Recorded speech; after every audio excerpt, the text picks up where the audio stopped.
Question आपके सामने लिखा हुआ है, 4 पोजीशंस प्लैनेट के दिखाए गए हैं, P1 P2 P3 P4। ओ है,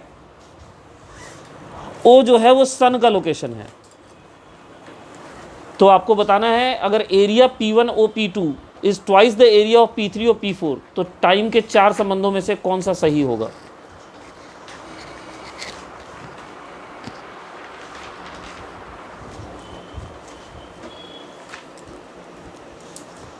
यार इतने देर में तो मतलब क्वेश्चन ही हो गया रहता। हाँ बिल्कुल सही है।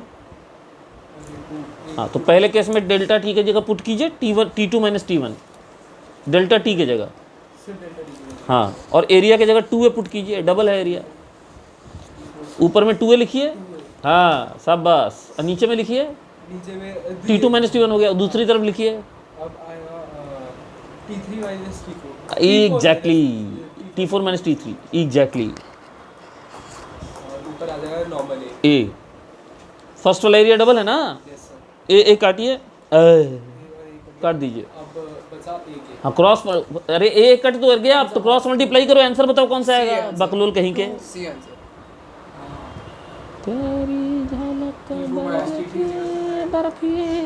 चलिए हो गया। आइए देखिए,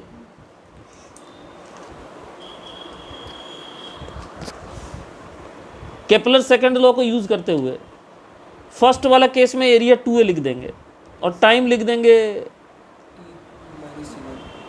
और सेकंड केस में एरिया लिख देंगे a और टाइम लिख देंगे T4 माइनस T4। बस। ए कट जाएगी, 2T4 वाला ऑप्शन होगा, 2T4 प्लस T1 ए वाला। सही है, यस सर। बोलिए समझ में आई। Yes sir. एक और देख लो, पता नहीं क्यों क्वेश्चन कराने का मन कर रहा था तो मैंने एरिया को टाइम से डिवाइड करना है। हैं ये तो मैं सेकंड उसका डेल्टा डिवाइड ये है सन। अगर आपस में बात करेंगे तो कैसे काम चलेगा बताइए। ये इस पोजीशन को क्या बोलते हैं, कौन बताएगा। इसको नहीं पागल है क्या। इसको क्या कहते हैं, पीजे उस अरे वो आसपास एपीहीलियन और ये पेरीहीलियन है, समझ गए। ठीक है, अब देखिए एपीहीलियन पे और पेरीहीलियन पे एक खास बात क्या होती है कि यहाँ की जो वेलोसिटी होती है वो बिल्कुल परपेंडिकुलर होगी। बोलिए होगी कि नहीं होगी। तो यहाँ आर परपेंडिकुलर लेने की ज़रूरत नहीं है, आर परपेंडिकुलर लेने की ज़रूरत नहीं है। खुद बात करो यार, खूब बात करो आपस में, जम के करो, ठीक है। If eccentricity of ellipse is E, then V1 is to V2 का रेशियो क्या होगा। E के टर्म्स में आंसर निकालना है। इस एलिप्स की एसेंट्रिसिटी दी हुई है, समझ रहे हैं बात को। अब मैं आपसे पूछना चाहूँगा, इधर देखिए सब लोग ध्यान से, क्या मैं सेकंड लॉ का conservation of angular momentum, COM का मतलब कंजर्वेशन ऑफ एंगुलर मोमेंटम, जो कि हमने सेकंड केपलर लॉ में पढ़ा है, उसको इस्तेमाल करके क्या मैं लिख सकता हूँ कि mass of planet into V1R1 equal to mass of planet into V2R2। Perpendicular लेने की जरूरत ही नहीं है, पहले से ही परपेंडिकुलर है और मास तो कट जाएगा ना। तो यहाँ मिलेगा V1 इंटू R मैक्स, बोलो हाँ या ना। यहाँ पे मैक्सिमम डिस्टेंस होता है और यहाँ मिलेगा V2 इंटू R मिन। कोई दिक्कत, कोई बताएगा आर मैक्स का वैल्यू क्या पढ़ा था हम लोगों ने। ए प्लस ए ही पढ़ा था, कल ही पढ़ाया है। और आर मिनिमम का क्या पढ़ाया है। ए कॉमन लेके काट दो, V1 बाई V2 का रेशियो निकाल लो, 1 माइनस ई बाई 1 प्लस ई आ जाएगा। समझ गए। अगर इंक्लाइंड रहेगा तो फिर आपको कंपोनेंट लेना पड़ेगा। जैसे मान लीजिए ये देखिए, एक और करा देता हूँ, पता नहीं क्यों क्वेश्चन कराने का मन कर रहा है, समझ में नहीं आ रहा, ऐसा तो कभी होता नहीं था।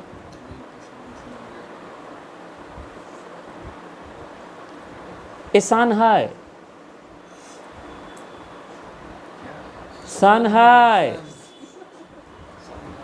বুঝতে পারি নাকি বেঙ্গলি।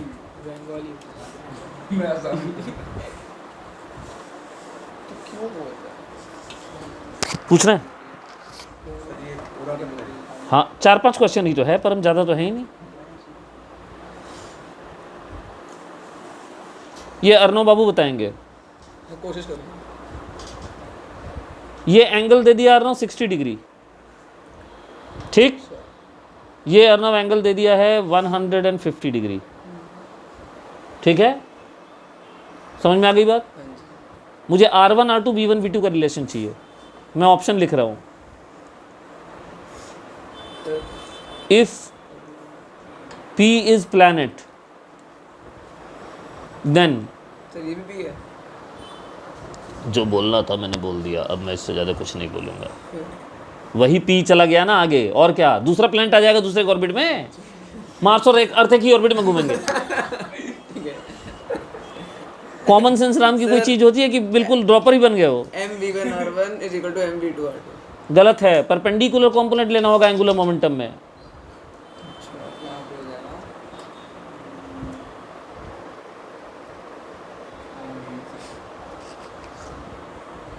V1r1 = √3 V2r2, पहला ऑप्शन। R और V में का अंतर तो लिख दो बाबू तिवारी जी, कुछ भी लिख देते हो। हाँ, V2r2 = √3 V1r1। सारे क्वेश्चन ओरिजिनल भाई साहब। V1r1 = V2r2, ठीक। अब चौथा ऑप्शन मुझे आ नहीं रहा तो मैं नन ऑफ दीज लिखूंगा। हाँ बताइए कौन सा आंसर होगा। देखिए दोनों जगह वो लगा दीजिए। MV1 किसका परपेंडिकुलर कंपोनेंट लेते हैं? V का लेते हैं, ज़्यादा आसान रहेगा। नहीं गलत है मेरा। अरे बना के चेक करूंगा ना। M1 M2 तो कट गया ना जी, मास थोड़ी चेंज हो जाएगा प्लैनेट का। V1 परपेंडिकुलर की वैल्यू कितनी हो जाएगी? V2 sin 60, हाँ या ना, इंटू R1 = V1 sin, हाँ cos 60। नहीं cos 60 कैसे हो जाएगा जी? मतलब cos 60 हो जाएगा, sin 30 हो जाएगा, एक ही बात है। 1/2 आएगा यहाँ पे बेटा। ये 180 - 50 हो जाएगा ना, 30 डिग्री हो जाएगा एंगल, तो sin 30 निकालना पड़ेगा। तो हमारा जो उत्तर होगा, यहाँ पे V2 कैसे लिख दिया मैंने? How dear me.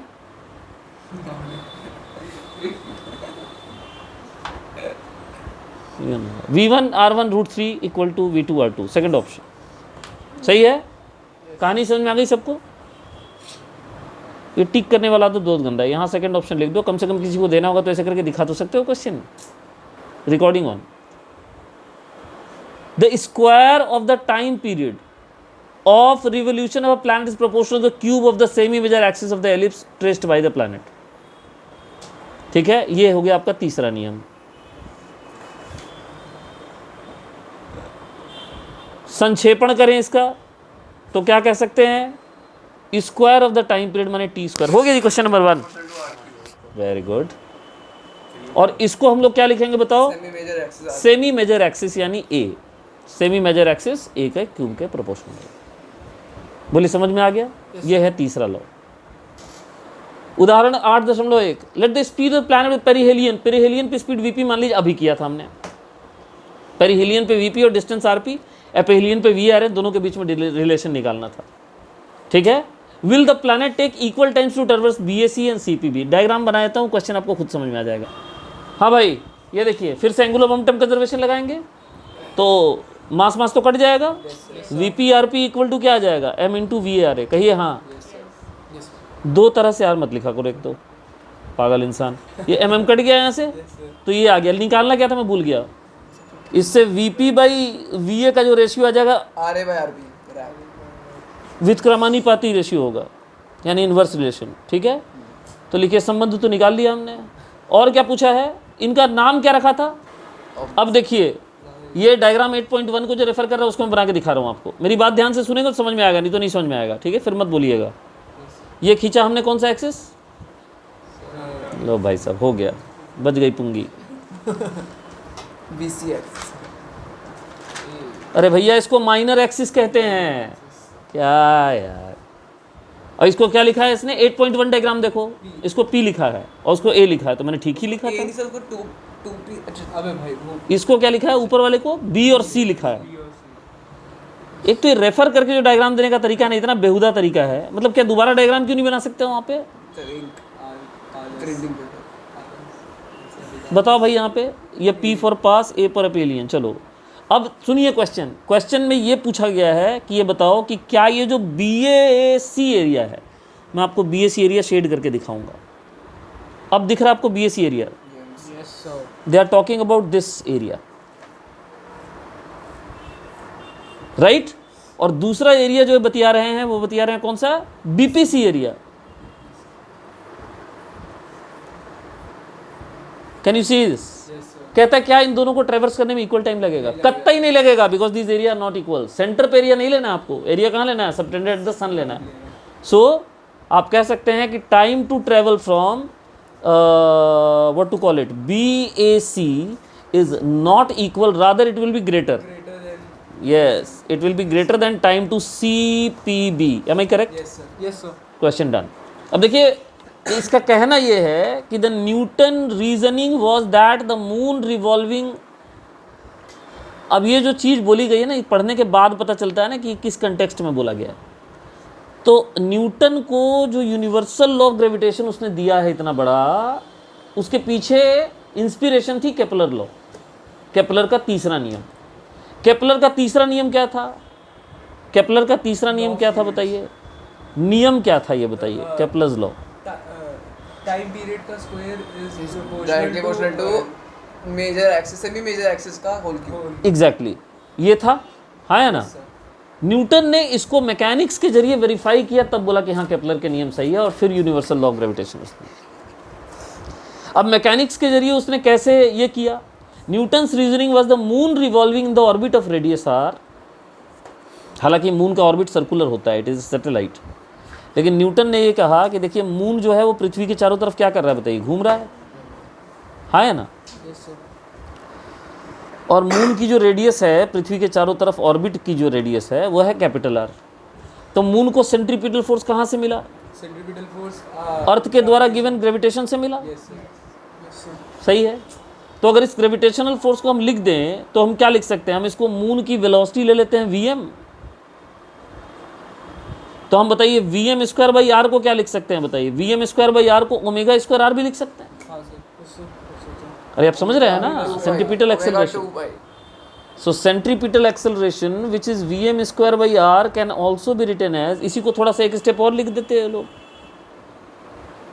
Rm का मतलब radius of orbit of moon. Did you get my point? और इसको हम लिख सकते हैं एंगुलर वेलोसिटी ऑफ मून का स्क्वायर इंटू आर। बोले सही है? तो इसी को अगला स्टेप में इतना लिखा गया। बताइए एंगुलर स्पीड को, एंगुलर वेलोसिटी को क्या लिखते हैं बताइए? 2 pi into 2 pi by T लिखते हैं ना, उसी को यूज़ किया गया है। तो ये वाला स्टेप से ये वाला स्टेप लिंकअप कर लिया अब आपने? अरे बोलिए। अब सुनिए, देखो इधर,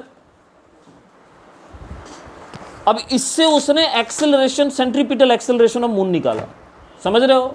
सेंट्रीपिटल एक्सेलरेशन ऑफ मून, हालांकि हमारा एक्सेलरेशन ड्यू टू ग्रेविटी से काफ़ी कम आया, मून का उसने नोटिस किया कि उसका जो टाइम पीरियड जो है अर्थ के चारों तरफ घूमने का, वो टाइम पीरियड उसने नोटिस किया कि टाइम पीरियड 28 दिन का होता है ना? इसको पुट करके उसने वैल्यू निकाली, and then he arrived into the conclusion. ठीक है, जो यहाँ जैसे ये तुमने निकाल लिया ना, अब इस इक्वेशन को फिर से एक बार यहाँ देखो। क्या इस इक्वेशन से मैं ये कह सकता हूँ कि रेडियस ऑफ मून नहीं, उसको छोड़ दो, 4 pi square by T square is equal to V square by R cube? अरे बोलो। और यहाँ से T square proportional to R cube आ गया कि नहीं आ गया फिर से? और T square proportional to R cube क्या था बताइए? Kepler's law of planetary motion था। Deduce Kepler's third law from Newton's observation. पढ़ाऊंगा तो लुट जाऊंगा मैं। अब पढ़ेंगे Newton's law of gravitation. Newton's law of gravitation. गिन के आधे घंटे क्लास बची है भाई साहब, 7:25 पे सबको निकालूंगा। चलो समझो, ये है एक पार्टिकल, कौन है ये? इसका नाम है m1। ये है दूसरा पार्टिकल, इसका नाम है पार्टिकल से क्या तात्पर्य है मेरा? जिसका साइज नेग्लिजिबल है, ठीक है, which is concentrated in one point. तो गुरुत्वाकर्षण का जो सिद्धांत है वो ये कहता है कि पार्टिकल m1 पे m2 के द्वारा दिया गया गुरुत्वाकर्षक बल और पार्टिकल m2 पे m1 के द्वारा दिया गया गुरुत्वाकर्षक बल, ये दोनों ही बल, जिसको कि हम F लिख रहे हैं यहाँ पे मैग्नीट्यूड में, इक्वल होते हैं। इन्हीं के बारे में लॉ कहा गया है। What does the law state? The gravitational force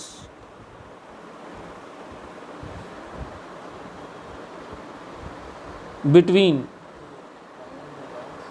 two particles of mass m1 and m2 separated by a distance r is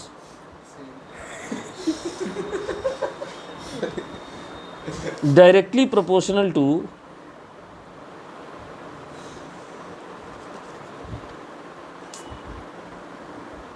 product of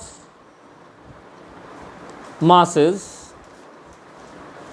m1 and m2 and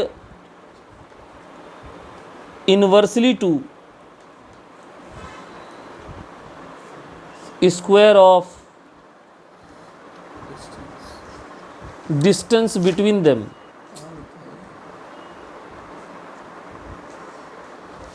ठीक है। So as per the law, ढूंढ ले भाई, मैं भी बहुत ढूंढ रहा था उसको, थक हार के मुझे जो लॉ आता है मैंने पढ़ा दिया। तो प्रोपोर्शनल जो होगा m1 m2 divided by r square, ये प्रोपोर्शनलिटी मिल गई। अब यहाँ पे आ गया एक प्रोपोर्शनलिटी कांस्टेंट, जिसका नाम क्या होता है? Gravitational constant, universal universal gravitational constant. Universal, जहाँ भी गुरुत्वाकर्षण बल निकाला जाएगा इसी कांस्टेंट को यूज करेंगे। इसकी वैल्यू होती है 6.67 इंटू 10⁻⁻11। इसका यूनिट होता है न्यूटन मीटर स्क्वायर पर केजी स्क्वायर। कैलकुलेशन की आसानी के लिए मैं आपको सलाह दूंगा कि आप इसको 20/3 इंटू 10⁻⁻11 लिखा करें। इसके लिए आप मेरे को बार बार थैंक यू बोलेंगे, देख लीजिएगा, ठीक है। ये है आपका न्यूटोनियन लॉ ऑफ ग्रेविटेशन। इसमें कोई शक? आगे बढ़ने से पहले ज़रा मैं प्रॉपर्टी एक्सप्लेन कर दूं इस लॉ की, कि कब अप्लाई होता है कब अप्लाई नहीं होता है, ठीक है।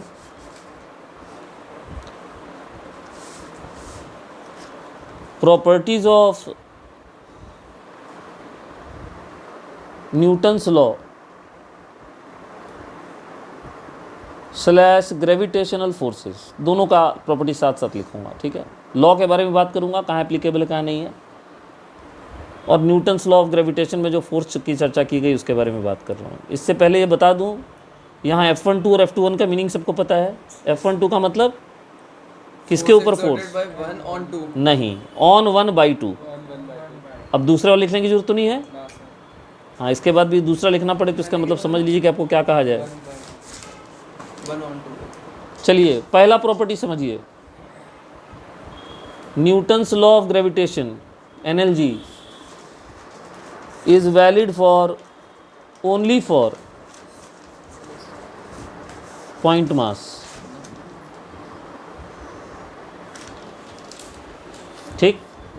बड़े एक्सटेंडेड ऑब्जेक्ट के लिए नहीं लगा सकते, यानी कि दोनों का सेंटर ऑफ मास के बीच में डिस्टेंस निकाल के कर दिया। रीज़न बताता हूँ, सुनिए।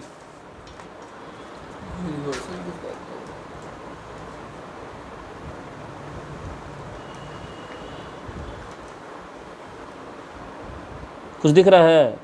क्या दिख रहा है? दो मासेस हैं। ये क्या कवायद चल रही है अभी? इनके सेंटर ऑफ मास डिटरमाइन करने के लिए। दिख रहा है? इसका सेंटर ऑफ मास यहाँ है CM1, इसका सेंटर ऑफ मास यहाँ है CM2, ठीक है। आदत पड़ गया ना CM बोलने का, तो इसलिए मुंह से निकल जाता है कभी कभी। ठीक है, और इन दोनों के बीच में डिस्टेंस है RC। तो बहुत बड़े बड़े ज्ञानी लोग जो हैं, पंडित लोग, कितना भी बताने के बाद क्या करते हैं पता है? ये जो फोर्स लग रहा है दोनों के ऊपर, इसको सेंटर ऑफ मास पे लगाएंगे और बोलेंगे जानते हैं एक ग्रेविटेशनल फोर्स जो है इसको हम Gm1m2/r² लिख सकते हैं या RC² लिख सकते हैं, वेयर m1 m2 इनके मासेस हैं। क्या उसने सही लिखा है जो ज्ञानी है उसने? क्यों गलत लिखा है उसने, बताइए क्या गलती कर दी उसने?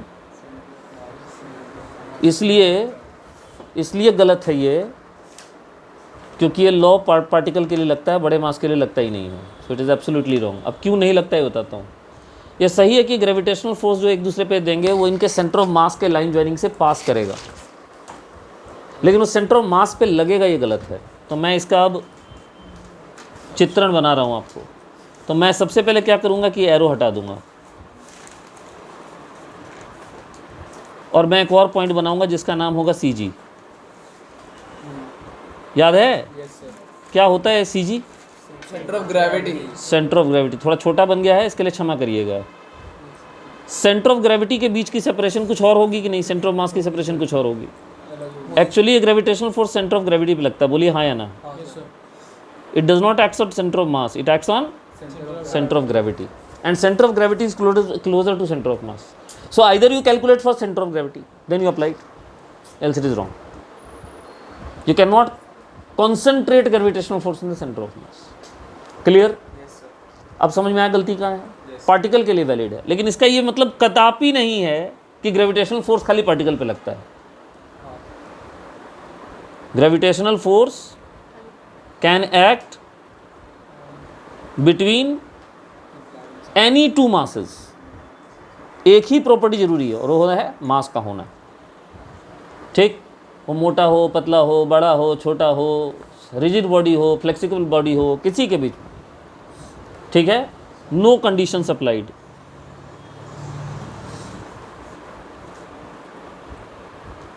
बोलिए समझ में आ रहा है? Yes sir. तीसरी बात, gravitational force as well as Newton's law of gravitation is independent of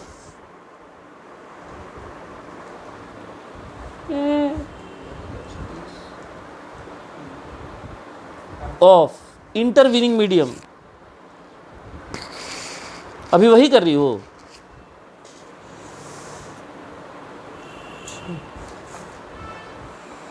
हवा, तेल, लकड़ी, पानी कहीं भी रखा होगा, दो पार्टिकल अगर सेम है, डिस्टेंस सेम है, तो फोर्स सेम लगेगा. इंटरवीनिंग मीडियम मतलब मध्यस्थ में, जो जिस मीडियम में दोनों मासेज रखे हुए हैं. यहाँ तक कोई दिक्कत? यहाँ तक कोई दिक्कत? Yes sir. यहाँ तक कोई दिक्कत? नहीं सर. तो नो सर बोलो ना, दिक्कत नहीं है तो. यस सर थोड़ी बोलोगे. सर एक दिक्कत है. हाँ सर, बोलो. बाकी एक्सटर्नल फोर्सेस को इग्नोर करना है. बाकी एक्सटर्नल फोर्सेस इग्नोर मतलब तुम कोई क्वेश्चन थोड़ी बना रहे हो. तुम खाली ग्रेविटेशनल फोर्स की भी चर्चा कर रहे हो, उसकी एनालिसिस कर रहे हो, तो उसमें बाकी गुजरने का मतलब है. ठीक. फूफा से मिलने गए हो अपने घर, तो फूफा से ही मिलोगे ना. अब ये बोलोगे पड़ोसियों को इग्नोर कर दिए, भगा दिए, प्लान से भेज दिए, फूफा ही रहते खाली घर में, ऐसा थोड़ी है. रहते सब लोग हैं, लेकिन मिलने गए हैं किसके साथ? तो अभी उनके साथ लोग बात कर रहे हैं. अब शर्मा जी बगल में क्या कर रहे हैं, उससे क्या मतलब है? तो मतलब है, लेकिन शर्मा जी हैं, ऐसा नहीं, अस्तित्व नहीं है उनका. शर्मा जी एग्जिस्ट है कि नहीं. चौथा पॉइंट, गुरुत्वाकर्षक बल जो होता है, देखो तुम लोग बात करोगे तो हैंडराइटिंग खराब होगा, यहाँ पे समझ में नहीं आ जाएगा. Gravitational force is a conservative force. Conservative force समझाने की जरूरत है दोबारा से? नहीं. कौन बताएगा कंजर्वेटिव फोर्स किसको कहते हैं? अब बताओगे कि खुजाओगे? सर मैं बता. जिनका वर्क डन हाँ पाथ इंडिपेंडेंट. बस ठीक है, पाथ इंडिपेंडेंट होता है. चुप रहो, हो गया, समझ में आ गया. Gravitational force is a conservative force. पांचवा, gravitational force is always attractive. Yes sir. Yes sir. ये सदैव आकर्षक बल होता है. Gravitational force is weakest in nature. Yes sir. Yes sir. Nature 7. ठीक है, एक second. Long range force, Yes sir.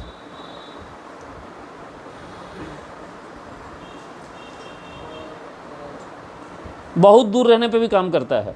Yes. ठीक है, और कुछ पॉइंट लिखवाना चाहेंगे इसके बारे में? हाँ, last force between particles m1 and m2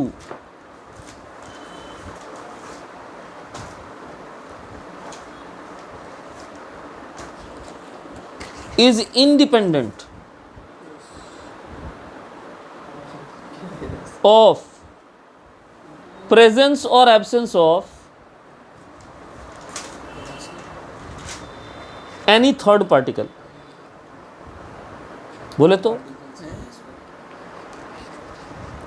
दो पार्टिकल्स के बीच में ही लगे। मैं बता रहा हूं, जैसे मान लीजिए दो पार्टिकल्स हैं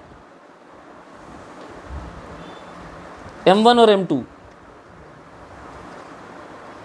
और इनके बीच में जो गुरुत्वाकर्षक बल था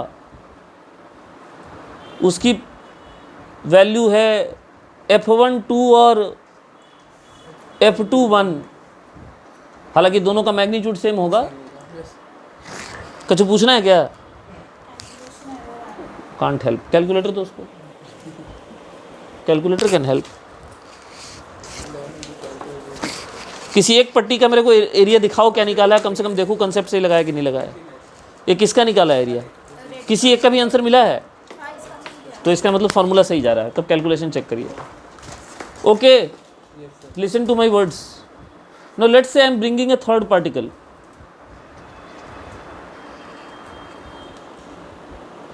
ठीक, पति पत्नी और वो, पिक्चर का नाम ले रहा हूं मैंने, इसमें कुछ बोला अभी?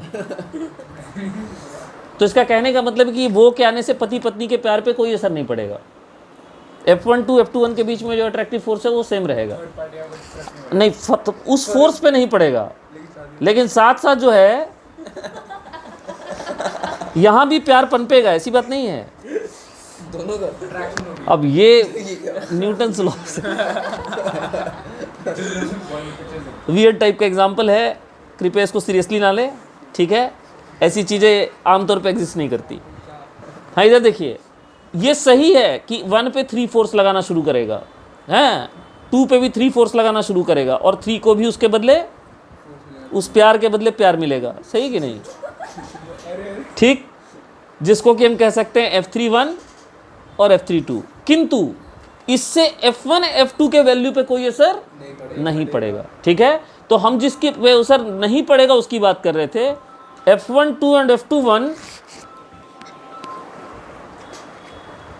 हाँ, इससे F12 and F21 remain unchanged. समझ रहे हैं बात को? इसके अलावा रिजल्टेंट फोर्स बदलेगा, नए नए फोर्सेज और आ जाएंगे पिक्चर में, बट इसको कोई असर नहीं पड़ने वाला। देखिए, दो पार्टिकल्स M1 M2, दोनों के पोजीशन वेक्टर है R1 और R2, दिख रहा है? ठीक, ये इन दोनों का लाइन ऑफ सेपरेशन है जो मैं अभी बनाने जा रहा हूँ। ऑब्वियसली इस लाइन की जो लेंथ होगी वो R होगी, ठीक है? अब एक बात बताइए, अगर मैं एक वेक्टर खींचता हूँ इधर से इधर, तो क्या मैं इसको R2 माइनस R1 वेक्टर लिख सकता हूँ क्या, ट्रायंगल लॉ से? और यही अगर मैं वेक्टर खींचता इधर से इधर, तो मैं इसको लिखता R1 माइनस R2। बोलिए हाँ या ना? किंतु परंतु बट लेकिन क्यों, R1 और R2 दोनों का मैग्नीट्यूड जो होगा वो क्या होगा? सेम होने दो ना। जो लोग देखेगा फोकट में देखेगा ना, पैसा थोड़ी दे रहा है मेरे को, जो दिखाऊंगा देखेंगे, नहीं देखना मत देखें। क्या गलत बात बोल रहा हूँ? किसी पैसे लेकर थोड़ी देर फ्री सर्विस दे रहा हूँ, तो जो देखेगा फ्री में मिलेगा, तो थोड़ा गाली सुनेगा नहीं, सब कुछ सुनना पड़ेगा उसको। फ्री का खा रहा है? तो हम लोग जो बीच में जोक कर रहे हैं, जो अपना टाइम बर्बाद कर रहे हैं, उसका नहीं होगा? ये कैसा मतलब? फास्ट फॉरवर्ड कर दे और क्या, चलो आगे बढ़ो। इतना नहीं सोचा जाता लोकल में, कोई गंदी बात थोड़ी बोल रहे हैं हम लोग। अभी सुनो, अब ये बताओ, ग्रेविटेशनल फोर्स को ड्रॉ करते हैं यहाँ पे।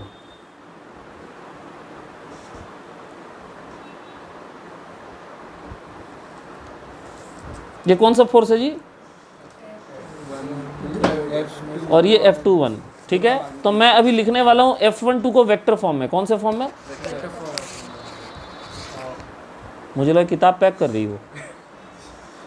हाँ, तो ये होता है G mama 1 mama 2 divided by R square. और इसकी दिशा किधर होगी बताओ? R1 माइनस R2 की तरफ है कि R2 माइनस R1 की तरफ है? 1 टू ना R2 माइनस R1 F12 का दिशा, हाँ बिल्कुल सही बात है, R2 माइनस R1 की तरफ है। सही है, तो मुझे यहाँ R21 यूनिट वेक्टर लिखना पड़ेगा, कहो हाँ।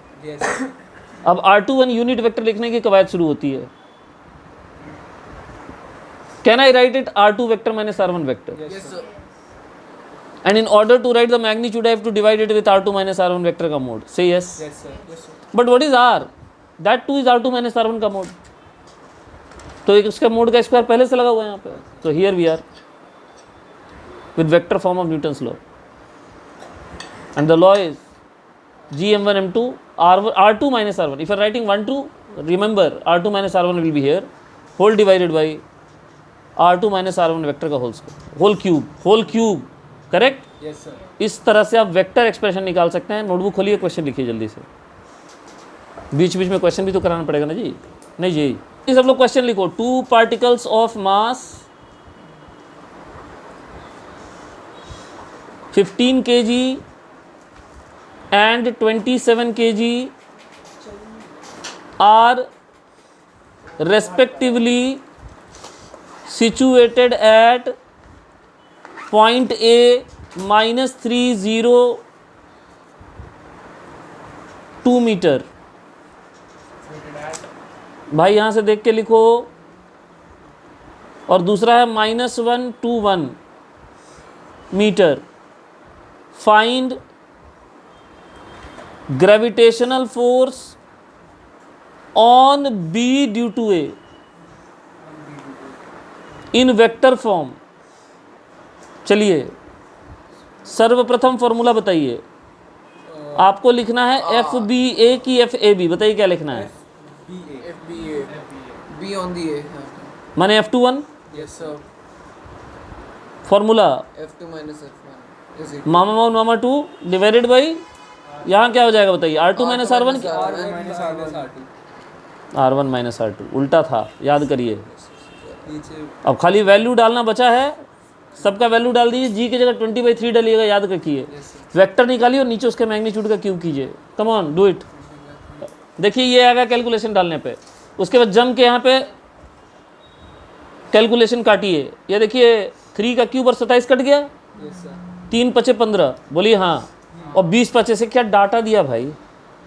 11 -9। ये देखिए -2i -2j plus k into 10 की power -9। Yes sir. Newton metre क्यों? Principle of superposition is a very easy law. Look, the law says the resultant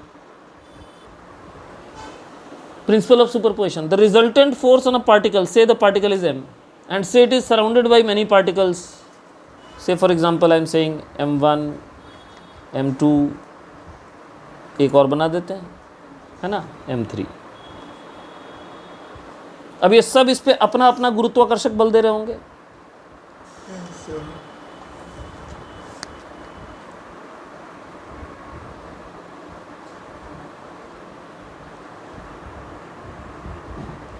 तो m1 ने जो इसको बल दिया वो दिया है F1, सही है। m2 ने इसको अट्रैक्ट किया है F2 से और m3 ने इसको अट्रैक्ट किया है F3 से। So what is the resultant force on this mass due to this system of particle? F net जो आएगा that is equal to F1 vector plus F2 vector plus F3 vector plus और भी होंगे तो उनका भी vector क्या हो जाएगा बताइए? ऐड हो जाएगा। बोलिए प्रिंसिपल ऑफ सुपरपोजिशन समझ में आ गया नहीं?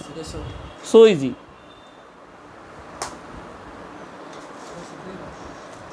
इसका यूज होगा ना क्वेश्चन में। अब वेक्टर लॉ यहाँ यूज करना पड़ेगा।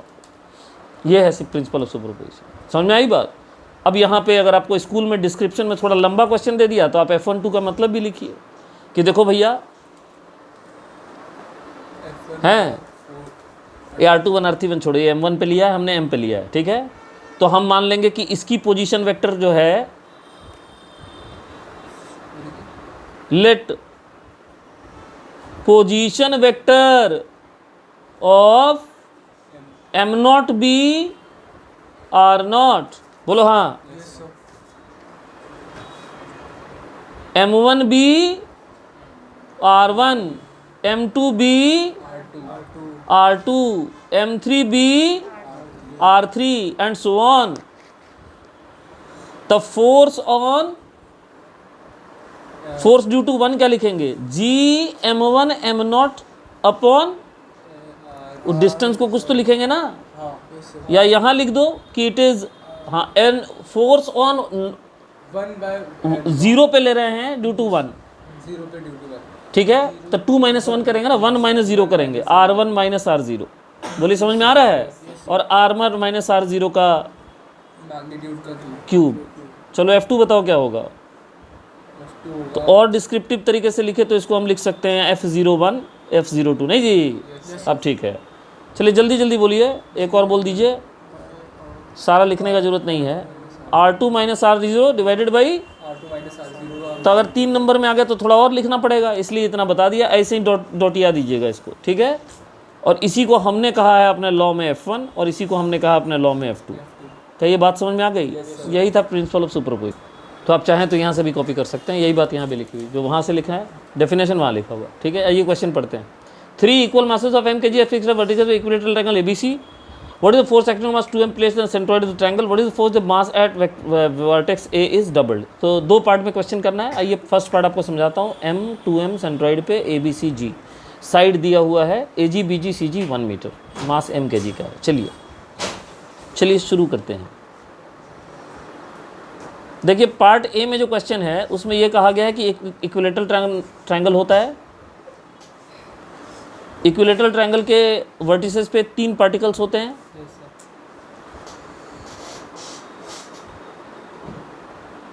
और तीनों पार्टिकल का मास जो होता है वो होता है m, m और m. सेम मास है. हाँ, पहले केस में सेम मास है. और सेंट्रॉइड पे एक पार्टिकल और रखा हुआ है. Let me draw the centroid first. दूसरे पार्ट में अबे ठहर जा, मैंने पढ़ लिया क्वेश्चन जब तू खेल रहा था. तो यहाँ पे मास रखा हुआ है 2m, सेंट्रॉइड है G, और ये सारे डिस्टेंसेस 1 मीटर हैं. ये वाली डोर बंद करो, और ये वाली, सारे डिस्टेंस 1 मीटर है, ठीक है. तो इसमें सबसे पहले आपको निकालना है G पॉइंट पे, G पे नेट फोर्स. तो देखिए अगर ऑब्जेक्टिव रहे तो इसको डायरेक्ट बोलेंगे 0, क्योंकि ऑब्जेक्टिव में एक रूल होता है, आप याद रखिए. ऑब्जेक्टिव में रूल नहीं होता है, मतलब एक रूल होता है वेक्टर लॉ में कि अगर बहुत सारे फोर्स वेक्टर्स हों एक पार्टिकल पे, सुनिएगा ध्यान से, एक पॉइंट पे बहुत सारे वेक्टर्स लग रहे हों, अगर मेरी बात सुन रहे हैं, सच दैट ये वेक्टर सिमेट्रिकली ओरिएंटेड हो, यानी हर कंसेक्यूटिव 2 वेक्टर के बीच का एंगल क्या हो बताइए? इक्वल.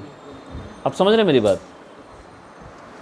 और इन सब का मैग्नीट्यूड अगर सेम हो तो चाहे उनकी संख्या कुछ भी हो, रिजल्टेंट 0 आएगा. ये लॉ आप ऑब्जेक्टिव के लिए याद रखिएगा. सब्जेक्टिव में तो चलिए आप ये लगा नहीं सकते, आपको प्रूव करना पड़ेगा. मैं प्रूव करके दिखाऊंगा आपको, डोंट वरी.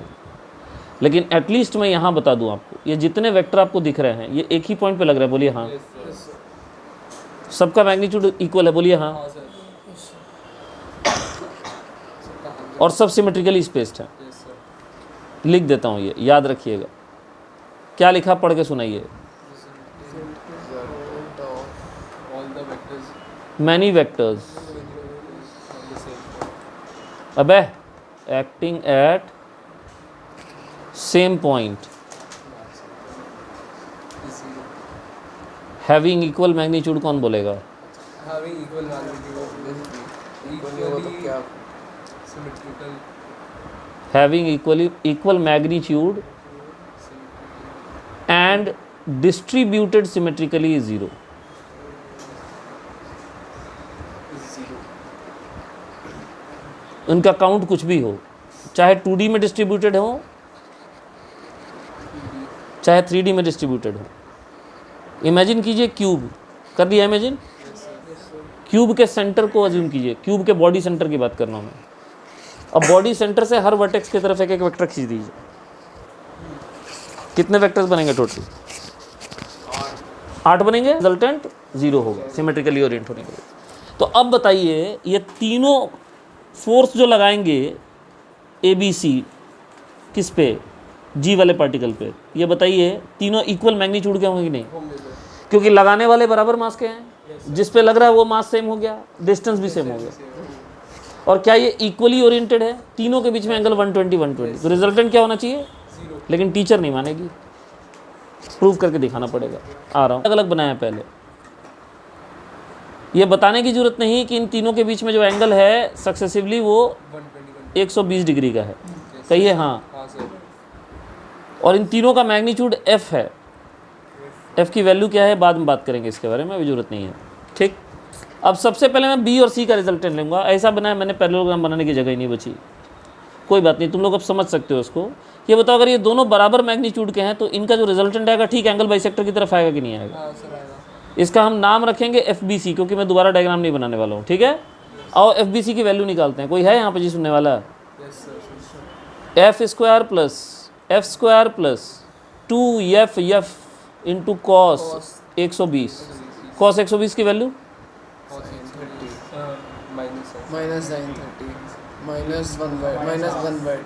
-1/2। पता है रिकवरी का मेन एक और कारण क्या है? मैं बहुत एनालाइज कर रहा था, इतनी जल्दी इतनी तेज़ रिकवरी कैसे हुई है। काफ़ी लोगों में हुई है और बेटर हुई है। फिजिक्स मैथ दोनों पढ़ा रहा हूँ, इसलिए मैं बहुत सोच रहा था इस बारे में। अगर दोनों सिंक में है तो जब समझ में आना होगा ज़्यादा समझ में आएगा, क्योंकि मैं मैथ्स में उस चीज़ को एम्फेसाइज करता हूँ जो फिजिक्स में ज़रूरी है। I give great emphasis on that, like coordinate geometry, like 3D। ठीक है, और मैथ्स अगर कंसेप्चुअली सही होता जाएगा तो फ़ायदा उसका होगा ही। मैडम आंसर एफ आया, एफ बी सी की वैल्यू भी एफ आ गई।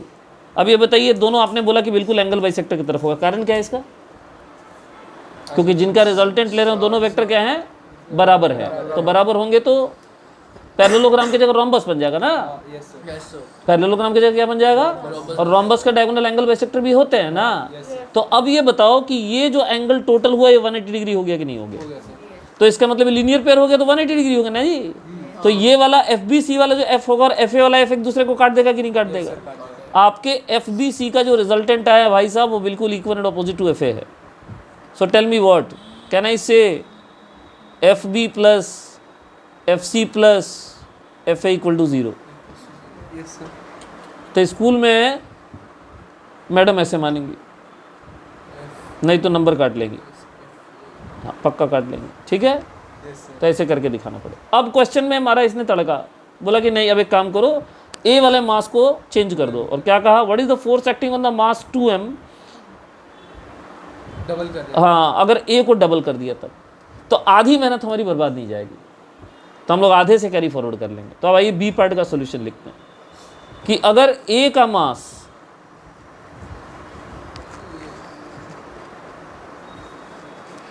इफ मास एट, अरे बाबा छोड़ूंगा बस, last question, at A is 2m तो क्या होता? तो बताइए आपका F B plus F C का रिजल्टेंट, ये पूरा का पूरा पीछे वाला काम सेम कर लीजिएगा, है ना। इतना से इतने दूर तक कोई अंतर नहीं है, दिस विल रिमेन सेम। ऐसे मार्क कर देता हूँ, चलेगा ना? यहाँ तक सेम रहेगा। ये बताइए आपका एफ बी सी का जो रिजल्टेंट आया वो तो अभी भी एफ ही आएगा ना जी। एफ आया है, बोलिए हाँ या ना। और इसमें भी कोई संदेह नहीं है कि उसकी जो दिशा होगी वो ए के विरुद्ध होगी, हाँ या ना। एफ की वैल्यू की जरूरत पड़ेगी अब हमें। सो व्हाट इज एफ की value? F was the force between these two particles, right? Any two pair of particles, मतलब सेंटर वाले के साथ। सो what is the value of F, जिसको हम एफ लिख रहे हैं, इनफैक्ट उसकी वैल्यू क्या है? It is G into 2m into M divided by 1 स्क्वायर। से यस और no? So can I say this 2gm square? Happy? अरे बोलो भाई, है कि नहीं है? तो ये जो एफ अपन निकाल रहे हैं ब्लैक कलर का, जो F B plus F C हमने लिखा है, एक्चुअली इसकी वैल्यू है 2gm स्क्वायर। 2gm square. लेकिन चूंकि ए का मास डबल है तो ए के वजह से जो फोर्स आएगा आपके जी वाले पार्टिकल के ऊपर, वो जो आएगा उसमें 2 एक और होगा, यहाँ तो m इंटू 2m हो रहा था ना, वहाँ पे क्या होगा बताइए, 2m इंटू 2m होगा, बोलिए हाँ या ना।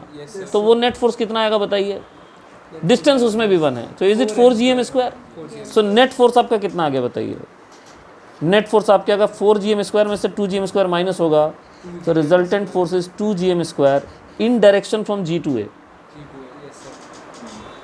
Along GA vector, unit vector. बोलिए समझ में आया। इसी के साथ समाचार आज के समाप्त होते हैं। नमस्कार।